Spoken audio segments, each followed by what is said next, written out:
naxşı ustalar çoxdur və əsas problem bu da santexnikada əsas problem odur ki, bizdə insanlar deməli dizayna pul xərcləyirlər, gözəl görünüş əldə etmək üçün, amma bu alt işinə deməli pul xərcləmək istəmirlər. Düşünürlər ki, bu artıq xərcdir.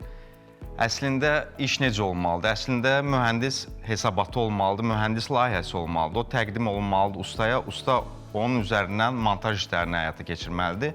Amma çox vaxtı bunu buraxırlar deməli ustaya ki, usta özü bunu həll eləsin. Amma əslində bu belə olmamalıdır. Ustanın indi savadlısı var, savadsızı var, biləni var, bilməyəni var. Ona görə də sonda problemlər olur. Usta sadəcə olaraq işi icra edən şəxsdir. Bəli, ona bəli. nə Yəni verdin, ona heç bir hesabatı, iş aparacaq.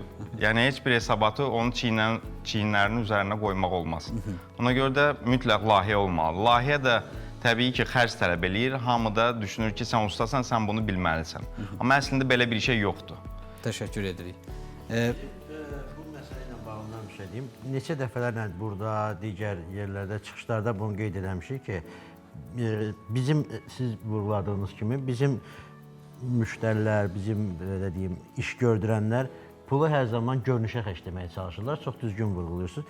Amma mən həmişə müştərilərimə status qrupun fərqi ondan ibarət ki, biz həmişə müştərilərimizə alt qism, hansı ki, alt yapı, alt qisminin daha diqqətli olması üçün, istər bunun santexnik materialları olsun, istər su arıtması olsun, istər bunun elektrikası olsun, istər izolyasiyası olsun, bunlara yatırım eləməyin daha keyfiyyətli, daha yaxşı variantda bunlardan istifadə etmək, daha çox pul xərcləməyin buna ehtiyac var.